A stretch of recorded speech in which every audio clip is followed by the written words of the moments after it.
بسم اللہ الرحمن الرحیم۔ السلام علیکم، میں ہوں عمران احمد اور آپ دیکھ رہے ہیں میرا YouTube channel AIO audio books. میں اپنے چینل پر آنے والے تمام نئے اور پرانے دوستوں کو خوش آمدید کہتا ہوں۔ اگر آپ میرے چینل پر نئے ہیں تو میرے چینل کو سبسکرائب کریں اور بیل آئیکن کے بٹن کو کلک کر دیں۔ پیش خدمت ہے اس کتاب کا اگلا حصہ، تو چلیے شروع کرتے ہیں۔ اسود عنسی نے جب صنعاء پر حملہ کیا تھا تو وہاں کے حاکم شہر بن بازان نے مقابلہ کیا، لیکن وہ شہید ہو گیا تھا۔ اس کی جوان سال بیوی جس کا نام آزاد تھا اسود کے ہاتھ چڑھ گئی۔ آزاد غیر معمولی طور پر حسین ایرانی عورت تھی۔ اس نے اسود کو قبول کرنے سے انکار کر دیا، لیکن اسود نے اسے جبراً اپنی بیوی بنا لیا تھا۔ آزاد اب اس شخص کی اسیر تھی جس سے وہ انتہا درجے کی نفرت کرتی تھی۔ اکیلی عورت کر ہی کیا سکتی تھی؟ اس کی خوش نصیبی صرف اتنی تھی کہ اسود نے اسے اپنے حرم میں رکھا ہوا تھا۔ اس نے اپنے حرم میں 20 عورتیں رکھی ہوئی تھیں۔ اسے تحفے میں بھی نوجوان عورتیں ملا کرتی تھیں۔ وہ ہر وقت شراب و شباب کے نشے میں بدمست رہتا تھا۔ رسول اکرم کے بھیجے ہوئے قیس بن حبیرہ چوری چھپے سفر کر کے اور بھیس بدل کر صنعاء پہنچے۔ اسود نے صنعاء کو اپنا دارالحکومت بنا لیا تھا۔ ادھر وبر بن یحنس ایک مسلمان سردار کے ہاں خط لے کر پہنچ گئے۔ اس مسلمان سردار نے یہ یقین تو دلا دیا کہ وہ ایسے چند ایک مسلمان سرداروں کو اکٹھا کر لے گا جنہوں نے دل سے اسود کی اطاعت قبول نہیں کی، لیکن اسود کا تختہ الٹنا ممکن نظر نہیں آتا تھا، کیونکہ وہ صرف بادشاہ ہی نہیں، یمن کے باشندے اسے اپنا نبی مانتے تھے، نعوذ باللہ۔ قیس بن حبیرہ ایک ایسے ٹھکانے پر پہنچ گئے جہاں رسول کریم صلی اللہ علیہ وآلہ وسلم کے شیدائی مسلمان موجود تھے۔ ان مسلمانوں نے بھی وہی بات کہی جو مسلمان سردار نے کہی تھی، لیکن ان مسلمانوں نے ایسی کوئی بات نہ کہی کہ وہ اس زمین دوست تحریک میں شامل نہیں ہوں گے۔ انہوں نے پرعزم لہجے میں کہا کہ وہ خفیہ طریقے سے وفادار مسلمانوں کو اکٹھا کر لیں گے۔ ہم اس جھوٹے نبی کو ختم کرنے کے لیے زیادہ انتظار نہیں کر سکتے، ایک مسلمان نے کہا۔ جوں جوں وقت گزرتا جا رہا ہے اس کی مقبولیت میں اضافہ ہو رہا ہے۔ کیا تم لوگ یہ نہیں سوچ سکتے کہ اس شخص کو قتل کر دیا جائے؟ قتل کون کرے گا؟ ایک اور مسلمان نے پوچھا۔ اور اسے کہاں قتل کیا جائے گا؟ وہ محل سے باہر نکلتا ہی نہیں۔ یہ بھی معلوم ہوا ہے کہ محل کے ارد گرد محافظوں کا بڑا سخت پہرا ہوتا ہے۔ کیا ہم میں کوئی ایسا آدمی نہیں جو اسلام کے نام پر اپنی جان قربان کر دے؟ قتل کا مشورہ دینے والے مسلمان نے پوچھا۔ اس طرح جان دینے سے کیا حاصل ہے کہ جسے قتل کرنا ہے اس تک پہنچ ہی نہ سکیں؟ اس مسلمان نے کہا، بہرحال ہمیں خفیہ طریقے سے یہ تحریک چلانی ہے کہ کم از کم مسلمان بغاوت کے لیے تیار ہو جائیں۔ اسود عنسی نے یمن پر قبضہ کر کے پہلا کام یہ کیا تھا کہ ایران کے شاہی اور دیگر اعلیٰ خاندانوں کے جو ایرانی اس کے ہاتھ چڑھ گئے تھے انہیں اس نے مختلف طریقوں سے ذلیل و خوار کر کے رکھ دیا تھا۔ ان کی حالت زر خرید غلاموں سے بدتر کر دی گئی تھی، لیکن اسود کی حکومت میں سب سے بڑی کمزوری یہ تھی کہ اس کے پاس نہ کوئی تجربہ کار سالار تھا، نہ کوئی کاروبار حکومت چلانے والا قابل آدمی تھا۔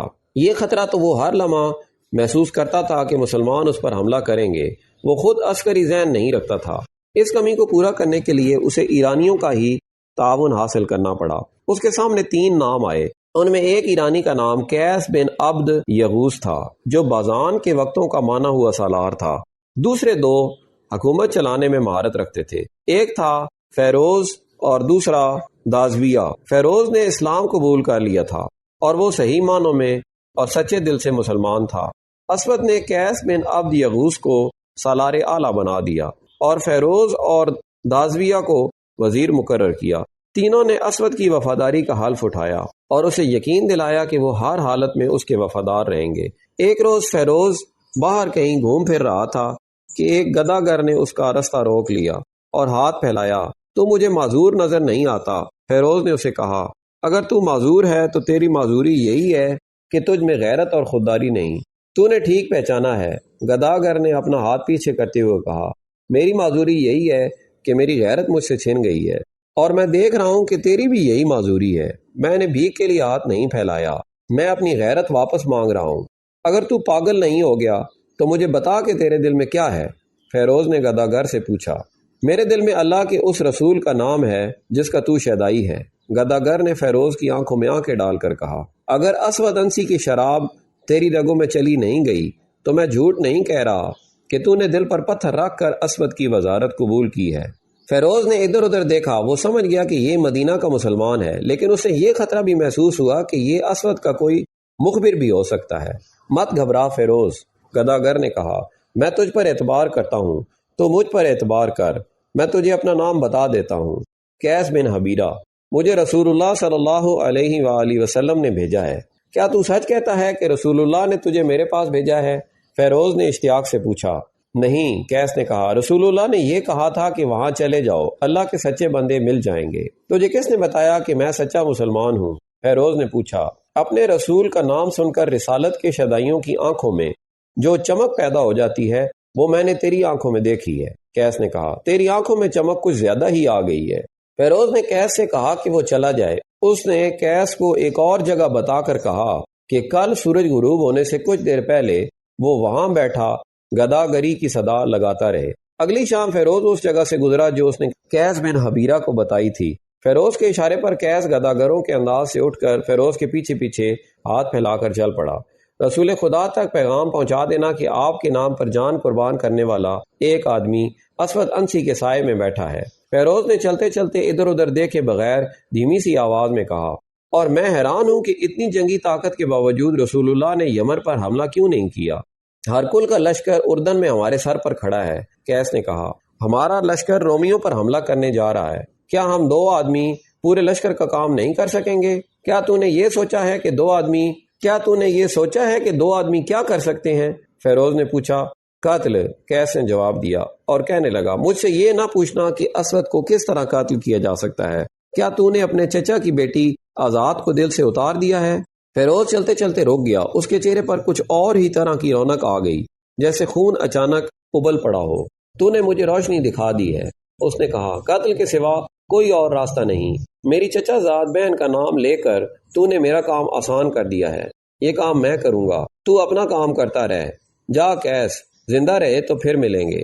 مورخوں نے لکھا ہے کہ فیروز کے دل میں اسود کی جو نفرت دبی ہوئی تھی وہ ابھر کر سامنے آ گئی۔ اس نے اسود انسی کے ایرانی سالار قیس بن عبد یغوث اور دازویہ کو اپنا ہمراز بنا لیا۔ اسود کا قتل ایک وزیر کے لیے بھی آسان نہیں تھا جو اس کے ساتھ رہتا تھا۔ اسود کے موافق اسے ہر وقت اپنے نرغے میں رکھتے تھے۔ سوچ سوچ کر ان تینوں ایرانیوں نے یہ فیصلہ کیا کہ آزاد کو اس کام میں شریک کیا جائے، لیکن قتل آزاد کے ہاتھوں نہ کرایا جائے۔ آزاد تک رسائی آسان نہیں تھی۔ اسود کو شک ہو گیا تھا کہ تینوں ایرانی اسے دل سے پسند نہیں کرتے۔ اس نے ان پر بھروسہ کم کر دیا تھا۔ آزاد اور فیروز کی ویسے بھی کبھی ملاقات نہیں ہوتی تھی۔ آزاد تک پیغام پہنچانے کے لیے عورت کی ہی ضرورت تھی۔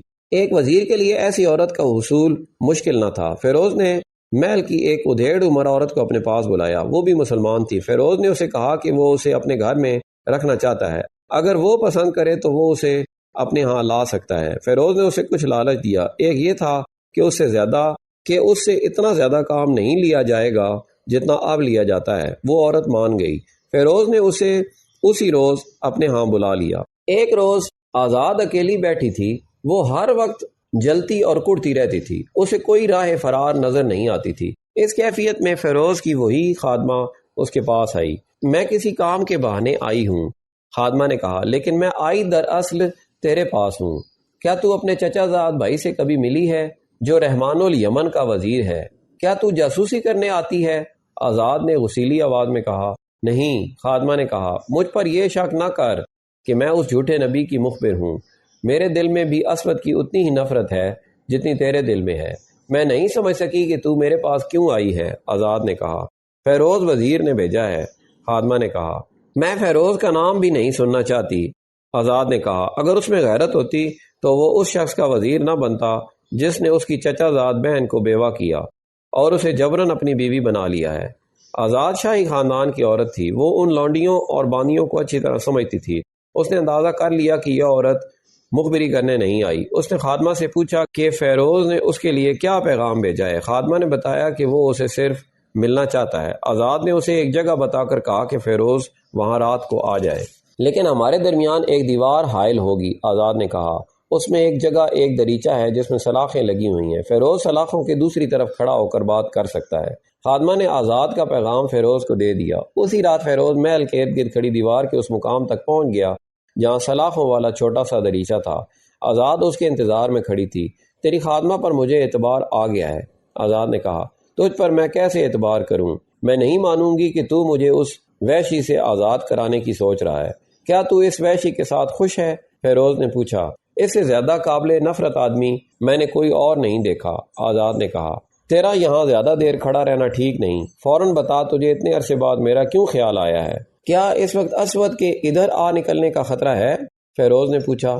یا ابھی وہ تمہیں نہیں؟ آزاد نے کہا۔ پہرہ داروں کا خطرہ ہے۔ اسود اس وقت شراب کے نشے میں بے سود پڑا ہے، اس کے پاس عورتوں کی کمی نہیں۔ میں صرف تجھے نہیں پورے یمن کو آزاد کراؤں گا، فیروز نے کہا، لیکن تیری مدد کے بغیر میں کامیاب نہیں ہو سکتا۔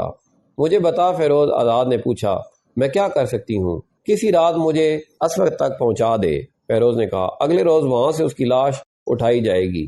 کیا تو یہ کام کر سکتی ہے؟ کل رات اس وقت کے کچھ بعد اس دیوار کے باہر اس جگہ آ جانا جو میں تمہیں بتاؤں گی، آزاد نے کہا۔ میرا کمرہ اس دیوار کے بالکل ساتھ ہے، تم دیوار کسی اور طریقے سے پھلانگ نہیں سکو گے۔ کمان پھینکنی پڑے گی، رسا لیتے آنا، اسے دیوار کے اوپر سے اندر کو پھینکنا، میں اسے کہیں باندھ دوں گی، تم رسے سے اوپر آ جانا۔ اگلی رات فیروز اس طرح چھپتا چھپاتا دیوار کے ساتھ ساتھ جا رہا تھا کہ اسے پہرہ دار کے گزر جانے تک چھپنا پڑتا تھا۔ وہ اس جگہ پہنچ گیا جو اسے آزاد نے بتائی تھی۔ اس نے دیوار پر رسا پھینکا جس کا اگلا سرا دوسری طرف نیچے تک چلا گیا۔ آزاد موجود تھی، اس نے رسا پکڑ لیا اور کہیں باندھ دیا۔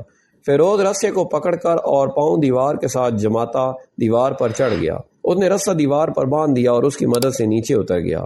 آزاد اسے اپنے کمرے میں لے گئی اور آدھی رات کے بعد تک اسے کمرے میں ہی رکھا کیونکہ اسود کے بیدار ہونے کا خطرہ تھا۔ آدھی رات کے بعد وہ بے ہوش اور بے سدھ ہو جاتا ہے، آزاد نے کہا۔ یہ شخص انسانوں کے روپ میں دیو ہے، ایسا دیو جو شراب پیتا اور عورتوں کو کھاتا ہے۔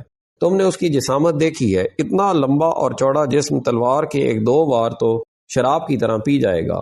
اسے ہلاک کرنا آسان نہیں ہوگا۔ اسے ہلاک کرنا ہے خواہ میں خود ہلاک ہو جاؤں، فیروز نے کہا۔ آزاد نے کمرے کا دروازہ ذرا سا کھولا اور باہر دیکھا۔ اس غلام گردش کے اگلے سرے پر ایک پہرہ دار کھڑا رہتا تھا۔ وہ سائے کی طرح کھڑا نظر آ رہا تھا، صاف پتہ چلتا تھا کہ اس طرف اس کی پیٹھ ہے۔ آزاد اپنے کمرے سے نکلی اور دبے پاؤں اسود کے کمرے کا دروازہ کھولا۔ ہلکی روشنی والا ایک فانوس جل رہا تھا۔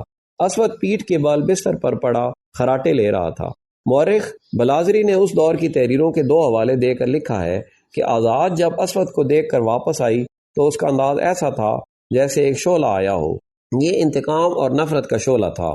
آؤ فیروز، اس نے کانپتی ہوئی آواز میں کہا، وہ بے ہوش پڑا ہے۔ فیروز آزاد کے ساتھ کمرے سے نکل گیا اور دبے پاؤں آزاد کے پیچھے اسود کے کمرے میں داخل ہوا۔ اسود جنگلی سانڈ جیسا انسان تھا۔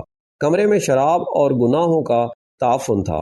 نہ جانے ایسے کیوں ہوا، اسود بیدار ہو گیا۔ اپنے وزیر اور اپنی حسین ایرانی بیوی کو دیکھ کر وہ اٹھ بیٹھا۔ مورخوں نے لکھا ہے کہ آزاد کو وہ قابل اعتماد سمجھتا تھا۔ فیروز کو دیکھ کر اسے کچھ شک ہوا ہوگا، اس وقت کیا مصیبت آ گئی ہے؟ اسود نے نشے سے لڑکھڑاتی ہوئی آواز میں پوچھا۔ فیروز نے ایک لمحہ ضائع نہ کیا، تلوار کھینچی اور پوری طاقت سے اسود کی گردن پر وار کیا۔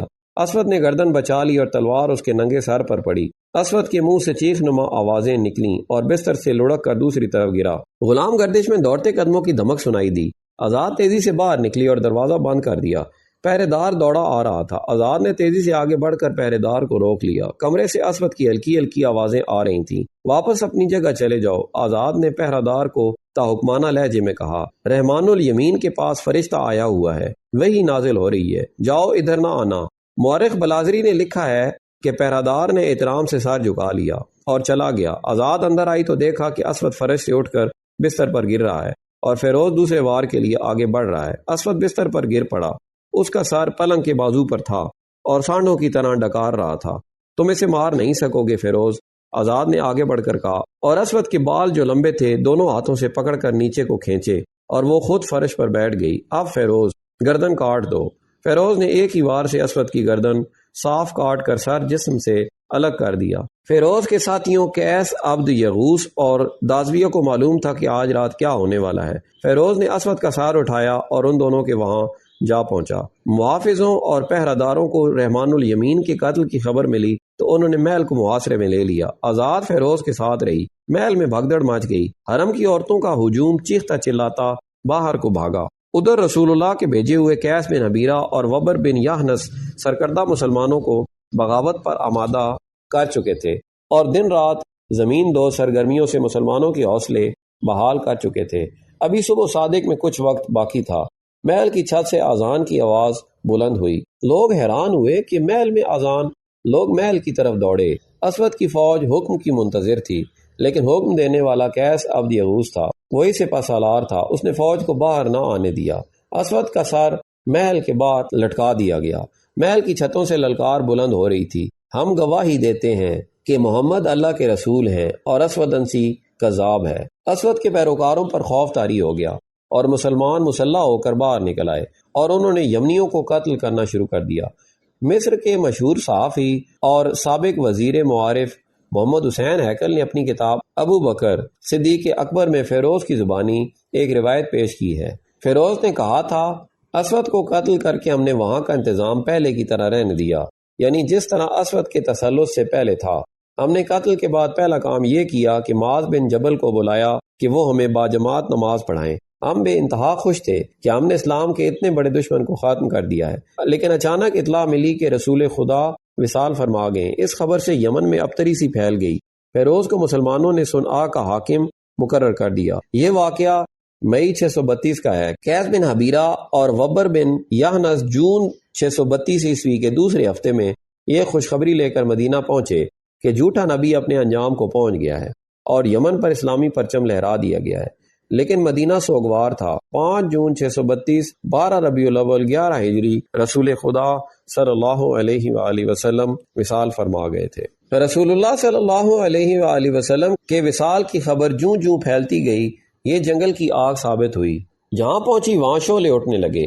یہ شعلے بغاوت کے تھے۔ ایک تو اسلام کے دشمن تھے جنہوں نے اپنی تخریبی سرگرمیاں تیز کر دیں، دوسرے وہ قبیلے تھے جنہوں نے صرف اس لیے اسلام قبول کیا تھا کہ ان کے سردار مسلمان ہو گئے تھے۔ ایسے قبیلے اتنے زیادہ نہیں تھے جنہوں نے سچے دل سے اسلام قبول کیا تھا۔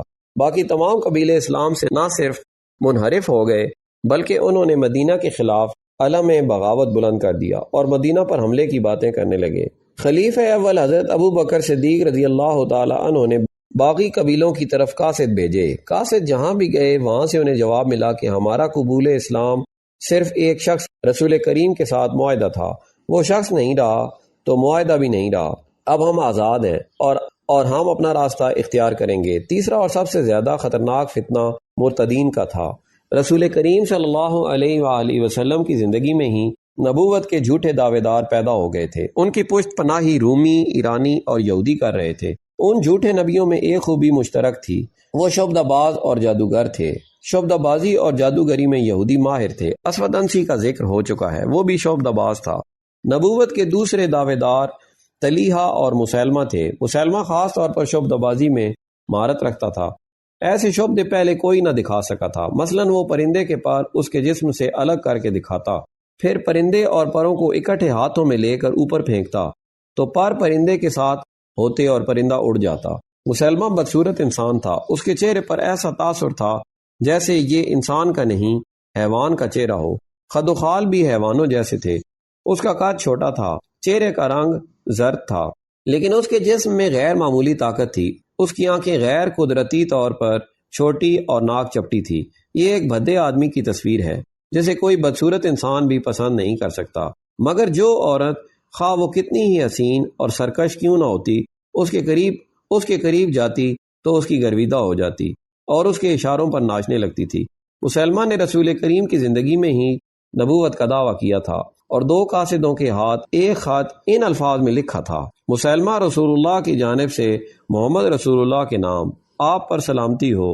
بعدہ واضح ہو کہ میں رسالت میں آپ کا شریک بنایا گیا ہوں، لہذا نصف زمین میری ہے اور نصف قریش کی، مگر قریش انصاف نہیں کر رہے۔ رسول اکرم نے خط پڑھا اور قاصدوں سے پوچھا کہ مسلمہ کے اس عجیب و غریب پیغام کے متعلق ان کی کیا رائے ہے۔ ہم وہی کہتے ہیں جو خط میں لکھا ہے، ایک قاصد نے جواب دیا۔ خدا کی قسم، رسول اللہ نے کہا، اگر قاصدوں کے قتل کو میں روا سمجھتا تو تم دونوں کے سر تن سے جدا کر دیتا۔ آپ نے مسلمہ کو اس کے خط کے جواب میں لکھوایا: بسم اللہ الرحمن الرحیم، محمد رسول اللہ کی جانب سے مسلمہ کذاب کے نام، زمین اللہ کی ہے، وہ اپنے متقی بندوں میں سے جسے چاہتا ہے اس کا وارث بنا دیتا ہے۔ اس کے بعد مسلمہ کو سب کذاب کہنے لگے اور اسلام کی تاریخ نے بھی اسے مسلمہ کذاب ہی کہا ہے۔ رسول خدا ان دنوں بستر علالت پر تھے۔ آپ نے ضروری سمجھا کہ جس شخص نے یہ جسارت کی ہے کہ رسول کریم سے زمین کا مطالبہ کر دیا ہے، اس کی سرگرمیوں اور لوگوں پر اس کے اثرات کو فوراً ختم کیا جائے۔ آپ صلی اللہ علیہ وآلہ وسلم کی نگاہ انتخاب ایک شخص پر پڑی۔ اس شخص نے اسلام قبول کر کے دین کی تعلیم حاصل کی تھی، قرآن کی آیات پر اسے عبور حاصل تھا اور وہ عالم و فاضل کہلانے کے قابل تھا۔ رسول مقبول صلی اللہ علیہ وآلہ وسلم نے اس شخص کو بلا کر ہدایت دی کہ وہ یمامہ جائے اور لوگوں کو اسلامی تعلیم دے۔ آپ نے نہار الرجال کو اچھی طرح سمجھایا کہ مسلمہ کے اثرات زائل کرنے ہیں تاکہ خون خرابے کے بغیر ہی یہ شخص گمنام اور اس کا دعویٰ بے اثر ہو جائے۔ رسول اللہ کے حکم کی تعمیل میں الرجال روانہ ہو گیا۔ مسلمہ بن حبیب جو مسلمہ کذاب کے نام سے مشہور ہوا، رات کو اپنے دربار میں بیٹھا تھا۔ شراب کا دور چل رہا تھا۔ دربار میں اس کے قبیلے کے سرکردہ افراد بیٹھے ہوئے تھے، وہ سب اسے اللہ کا رسول مانتے تھے۔ اس نے اپنے مذہب کو اسلام ہی کہا تھا، لیکن کچھ پابندیاں ہٹا دی تھیں۔ مثلاً اس نے اپنی ایک آیت گھڑ کر اپنے پیروکاروں کو سنائی اور کہا کہ اس پر وحی نازل ہوئی ہے کہ شراب حلال ہے۔ دیگر عیش و عشرت کو بھی اس نے حلال قرار دے دیا تھا۔ اس کا دربار جنت کا منظر پیش کر رہا تھا۔ نہایت حسین اور جوان لڑکیاں اس کے دائیں بائیں بیٹھی تھیں اور دو اس کے پیچھے کھڑی تھیں۔ مسلمہ کسی لڑکی کے بالوں پر ہاتھ پھیر کر اور کسی کے گالوں کو تھپک کر اور کسی کے زانوں پر ہاتھ رکھ کر بات کرتا تھا۔ ایک آدمی دربار میں آیا، وہ بیٹھا نہیں، کھڑا رہا۔ سب نے اس کی طرف دیکھا۔ مسلمہ نے جیسے اس کی طرف توجہ دینے کی ضرورت ہی نہ سمجھی ہو۔ اسے معلوم تھا کہ وہ کسی کے کہے بغیر بیٹھ جائے گا، مگر وہ کھڑا رہا۔ کیا تو ہم پر پہرا دینے آیا ہے؟ مسلمہ نے اسے کہا، یا تو اللہ کے رسول کے حکم کے بغیر بیٹھ جانا بدتہذیبی سمجھتا ہے؟ اللہ کے رسول، اس آدمی نے کہا، ایک خبر لایا ہوں۔ مدینہ سے ایک آدمی آیا ہے، وہ بہت دنوں سے یہاں ہے اور وہ ان لوگوں کو جنہوں نے کبھی اسلام قبول کیا تھا بتاتا پھر رہا ہے کہ سچا رسول محمد ہے اور باقی سب کذاب ہیں۔ میں نے خود اس کی باتیں سنی ہیں۔ اس کا نام نہار الرجال ہے۔ نہار الرجال۔ دربار میں بیٹھے دو آدمی بیک وقت بولے۔ پھر ایک نے کہا، وہ مسلمانوں کے رسول کا منظور نظر ہے، میں اسے جانتا ہوں، اس کے پاس علم ہے، ایسے شخص کو زندہ نہ چھوڑیں۔ دربار میں بیٹھے ہوئے ایک آدمی نے گرج کر کہا، اے خدا کے رسول۔ ایک اور آدمی نے اٹھ کر کہا، کیا تو مجھے اجازت نہیں دے گا کہ میں اس بدبخت کا سر کاٹ کر تیرے قدموں میں رکھ دوں؟ نہیں، مسلمہ کذاب نے کہا، اگر وہ عالم ہے اور اس نے محمد کے قرآن کی تعلیم حاصل کی ہے تو میں اسے کہوں گا کہ میرے دربار میں آئے اور مجھے جھوٹا ثابت کرے، میں اسے قتل نہیں ہونے دوں گا۔ اسے کل رات میرے پاس لے آنا، اسے یقین دلانا کہ اسے قتل نہیں کیا جائے گا۔ الرجال کو مسلمہ کے ایک آدمی نے کہا کہ اسے اللہ کے رسول مسلمہ بن حبیب نے اپنے ہاں مدعو کیا ہے، کیا وہ میرے قتل کا انتظام یہاں نہیں کر سکتا تھا؟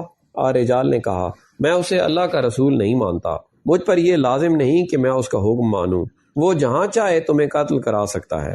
مسلمہ کے ایلچی نے کہا، اس میں یہ طاقت بھی ہے کہ پھونک مار دے تو تیرا جسم مردہ ہو جائے، لیکن وہ تجھے زندہ دیکھنا اور رخصت کرنا چاہتا ہے۔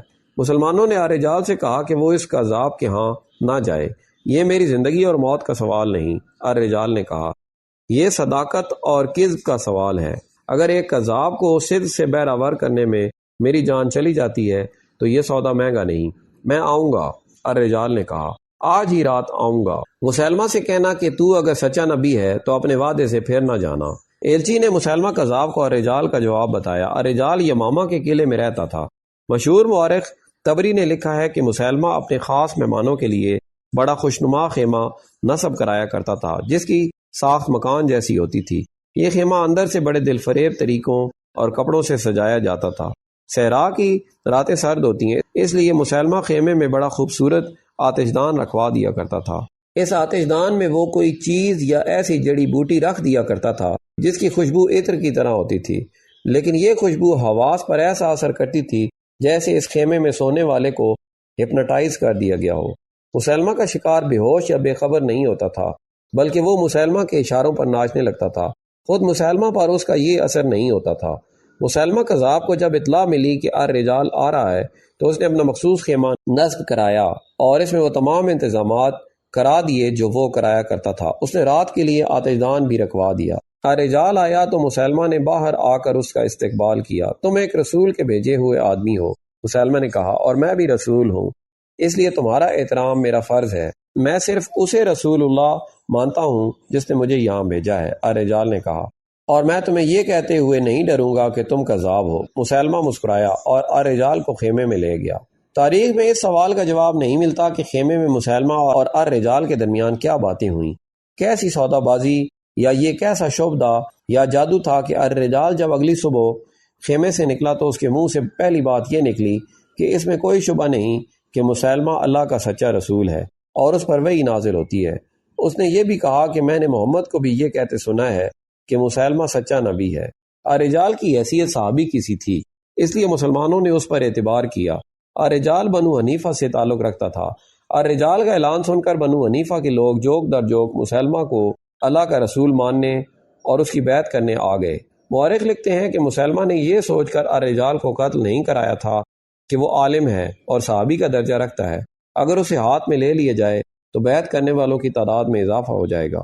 چنانچہ اس شخص کو ہاتھ میں لینے کے لیے آتش دان کا اور اپنی زبان کا جادو چلایا اور الرجال کو اپنا دست راست بنا لیا۔ الرجال نے مسیلمہ کی جھوٹی نبوت میں روح پھونک دی۔ اکثر ماں باپ اپنے نوزائیدہ بچوں کو رسول کریم کے پاس لایا کرتے تھے اور آپ بچے کے سر پر ہاتھ پھیرا کرتے تھے۔ الرجال نے مسیلمہ کذاب کو مشورہ دیا کہ وہ بھی نوزائیدہ بچوں کے سروں پر ہاتھ پھیرا کرے۔ مسیلمہ کو یہ بات اچھی لگی، اس نے کئی نوزائیدہ بچوں اور بچیوں کے سروں پر ہاتھ پھیرا۔ مورخوں نے لکھا ہے کہ یہ بچے جب سن بلوغت میں داخل ہوئے تو ان کے سروں کے بال اس طرح جھڑ گئے کہ کسی مرد یا عورت کے سر پر ایک بال بھی نہ رہا۔ اس وقت تک مسیلمہ کو مرے ہوئے زمانہ گزر گیا تھا۔ اس دوران ایک عورت نے بھی نبوت کا دعویٰ کیا، اس کا نام سجا تھا، وہ الحارث کی بیٹی تھی، اسے ام صادرہ بھی کہا جاتا تھا۔ اس کی ماں عراق کے ایک قبیلے سے تھی اور باپ بنو یربو سے تعلق رکھتا تھا۔ الحارث اپنے قبیلے کا سردار تھا۔ سجا بچپن سے خودسر اور آزاد خیال لڑکی تھی۔ وہ چونکہ سرداروں کے خاندان میں جنی پلی تھی، اس لیے دوسروں پر حکم چلانا اس کی سرشت میں شامل تھا۔ وہ غیر معمولی طور پر ذہین اور عقل مند نکلی۔ ایک دو مورخوں نے لکھا ہے کہ وہ غیبدان بھی تھی اور وہ آنے والے حالات کو قبل از وقت جان لیتی تھی۔ اس کے متعلق اختلاف رائے بھی پایا جاتا ہے، لیکن یہ بات سب نے متفقہ طور پر کہی ہے کہ سجا قدرتی طور پر شاعرہ تھی، ہر بات منظوم کرتی تھی، اس کی زبان میں چاشنی تھی۔ اس کی ماں کا قبیلہ عیسائی تھا، اس لیے سجا نے بھی عیسائیت کو ہی پسند کیا۔ سجا کے کانوں میں یہ خبریں پڑیں کہ طلیحہ اور مسیلمہ نے نبوت کا دعویٰ کیا ہے اور لوگ ان کی بیعت کر رہے ہیں، تو اس نے بھی نبوت کا دعویٰ کر دیا۔ وہ جوان ہو چکی تھی، خدا نے اسے دیگر اوصاف کے علاوہ حسن بھی دیا تھا۔ اس کے سراپا میں اور چہرے پر ایسا تاثر تھا کہ لوگ مسحور ہو کر اسے نبی مان لیتے تھے۔ بہت سے لوگ اس کی شاعری سے متاثر ہوئے۔ وہ صرف نبی بن کے کہیں بیٹھنا نہیں چاہتی تھی، اس نے اپنے پیروکاروں کی ایک فوج تیار کر لی اور بنی تمیم کے ہاں جا پہنچی۔ ان قبائل کے جو سردار تھے وہ رسول اکرم کے مقرر کیے ہوئے تھے۔ یہ تھے زبرقان بن بدر، قیس بن عاصم، وکی بن مالک اور مالک بن نویرہ۔ سجا نے مالک بن نویرہ کو اپنے پاس بلایا اور اسے کہا کہ وہ مدینہ کو تحقیق کرنے آئی ہے اور بنی تمیم اس کا ساتھ دیں۔ مالک بن نویرہ نے اسے بتایا کہ کئی قبیلے اسے پسند نہیں کرتے، پہلے انہیں زیر کرنا ضروری ہے۔ سجا زیر کرنے کا مطلب کچھ اور سمجھتی تھی۔ اس کے پاس اچھا خاصا لشکر تھا۔ مالک نے اس میں اپنی فوج شامل کر دی اور قبیلوں کی بستیوں پر حملہ آور ہوئے۔ قبیلے ان کے آگے ہتھیار ڈالتے چلے گئے، لیکن سجا نے انہیں یہ کہنے کے بجائے کہ اسے نبی مانے ان کے گھر لوٹ لیے اور ان کے مویشی چھین لیے۔ اس مال غنیمت سے اس کا لشکر بہت خوش ہوا۔ اس کی لوٹ مار کی شہرت دور دور تک پھیل گئی۔ سجا ایک مقام نباج تک پہنچی اور اس علاقے کی بستیوں میں لوٹ مار شروع کر دی، لیکن یہ قبیلے متحد ہو گئے اور سجا کو شکست ہوئی۔ وہ ایک اور حملہ کرنا چاہتی تھی، لیکن اسے ایک مجبوری کا سامنا تھا۔ اس کے لشکر کے کئی سرداروں کو نباج کے قبیلوں نے پکڑ کر قید میں ڈال دیا تھا۔ سجا نے اپنا ایلچی ان قیدیوں کی رہائی کے لیے بھیجا۔ پہلے اس قبیلے سے کوچ کرو۔ قبیلے کے سرداروں نے ایلچی سے کہا، تمہیں تمہارے قیدی مل جائیں گے۔ سجا نے یہ شرط قبول کر لی اور اپنے سرداروں کو آزاد کرا کے اس علاقے سے نکل گئی۔ اس کے سرداروں نے اس سے پوچھا کہ اب کدھر کا ارادہ ہے؟ یہ ماما، سجا نے کہا، وہاں مسیلمہ بن حبیب کوئی شخص ہے جس نے نبوت کا دعویٰ کر رکھا ہے، اسے تلوار کی نوک پر رکھنا ضروری ہے۔ لیکن یمامہ کے لوگ جنگ و جدل میں بہت سخت ہیں، ایک سردار نے اسے کہا، اور مسیلمہ بڑا طاقتور ہے۔ سجا نے کچھ اشعار پڑھے جن میں اس نے اپنے لشکر سے کہا تھا کہ ہماری منزل یمامہ ہے۔ مسیلمہ کذاب نے اپنے جاسوسوں کو دور دور تک پھیلایا ہوا تھا۔ اسے اطلاع دی گئی کہ ایک لشکر یمامہ کی طرف بڑا آ رہا ہے مسلمہ نے معلوم کرا لیا کہ یہ سجا کا لشکر ہے۔ اس نے الرجال کو بلایا۔ کیا تم نے سنا ہے کہ سجا کا لشکر آ رہا ہے؟ الرجال، مسلمہ نے کہا، لیکن میں اس سے لڑنا نہیں چاہتا۔ تم جانتے ہو کہ اس علاقے میں مسلمانوں کی فوج موجود ہے جس کا سپہ سالار اکرمہ ہے۔ کیا ہمارے لیے یہ بہتر نہیں ہوگا کہ سجا اور اکرمہ کی ٹکر ہو جائے، اور جب دونوں لشکر آپس میں الجھے ہوئے ہوں اس وقت ہم اس پر حملہ کر دیں؟ اگر ان کی ٹکر نہ ہوئی تو تم کیا کرو گے؟ الرجال نے کہا، پھر میں سجا کے ساتھ دوستی کا معاہدہ کروں گا۔ مسلمہ نے کہا، صورت وہی پیدا ہو گئی۔ سجا اور اکرمہ کی فوجیں ایک دوسرے سے بے خبر رہیں اور سجا یمامہ کے بالکل قریب آ گئی۔ مسلمہ نے اپنا ایک ایلچی سجا کے پاس اس پیغام کے ساتھ بھیجا کہ سجا اسے ملنے اس کے پاس آئے تاکہ دوستی کا معاہدہ کیا جا سکے۔ سجا نے جواب بھیجا کہ وہ آ رہی ہے، لیکن مسلمہ کو قبل از وقت اطلاع مل گئی کہ سجا اپنے لشکر کو ساتھ لے کر آ رہی ہے۔ تو اس نے سجا کو پیغام بھیجا کہ لشکر کو ساتھ لانے سے میں یہ سمجھوں گا کہ تم دوستی کی نیت سے نہیں آ رہی۔ زیادہ سے زیادہ یہ کر سکتی ہو کہ اپنے چند ایک محافظوں کو ساتھ لے آؤ۔ یا رسول، مسلمہ کے ایک درباری نے اسے کہا، سنا ہے سجا کا لشکر اتنا بڑا ہے کہ یمامہ کی وہ اینٹ سے اینٹ بجا دے گا، اور یہ بھی سنا ہے، ایک اور نے کہا، کہ وہ قتل و غارت اور لوٹ مار کر کے آگے چلی جاتی ہے، اس سے وہی محفوظ ہے جو اس کی نبوت کو تسلیم کر لیتا ہے۔ کیا تم مجھے ڈرا رہے ہو؟ مسلمہ نے پوچھا، کیا تم مجھے یہ مشورہ دیتے ہو کہ میں اپنی نبوت سے دستبردار ہو کر اس کی نبوت کو تسلیم کر لوں؟ نہیں اللہ کے رسول، اسے جواب ملا، ہمارا مطلب احتیاط سے ہے، وہ کوئی اپنا ہاتھ نہ دکھا جائے۔ مسلمہ نے کہا لگایا اور بولا، تم شاید میری صورت دیکھ کر یہ مشورہ دے رہے ہو۔ کیا تم مجھے کوئی ایسی عورت دکھا سکتے ہو جو میرے پاس آئی ہو اور میری گرویدہ نہ ہو گئی ہو؟ سجا کو آنے دو، وہ آئے گی، جائے گی نہیں، اور وہ زندہ بھی رہے گی۔ وہ آ گئی اور وہ لشکر کے بغیر آئی۔ یمامہ کے لوگوں نے اسے دیکھا اور آوازیں سنائی دیں۔ اتنی خوبصورت اور اتنی طرح دار عورت پہلے کبھی نہیں دیکھی تھی۔ اگر نبوت حسن پر ملتی ہے تو اس عورت کو نبوت مل سکتی ہے۔ اس کے ساتھ 40 محافظ تھے جو اعلیٰ نسل کے گھوڑوں پر سوار تھے۔ ایک سے ایک خوبصورت جوان تھا، کمر سے تلواریں لٹک رہی تھیں اور ان کے ہاتھوں میں برچیاں تھیں۔ سجا جب قلعے کے دروازے پر پہنچی تو دروازہ بند تھا۔ اسے دیکھ کر بھی کسی نے دروازہ نہیں کھولا۔ کیا ایسا آدمی خدا کا رسول ہو سکتا ہے جو مہمان کو بلا کر دروازہ بند رکھتا ہے؟ سجا نے بلند آواز سے کہا، کیا وہ نہیں جانتا کہ اس عورت کی توہین کر رہا ہے جسے خدا نے نبوت عطا کی ہے؟ معزز مہمان، قلعے کے اوپر سے آواز آئی، تم پر سلامتی ہو، ہمارے رسول نے کہا ہے کہ محافظ باہر رہیں اور مہمان اندر آ جائے، دروازہ کھول دو۔ سجا نے دلیری سے کہا اور اپنے محافظوں سے کہا، تم سب قلعے سے دور چلے جاؤ، لیکن ہم ایک اجنبی پر کیسے اعتبار کر سکتے ہیں؟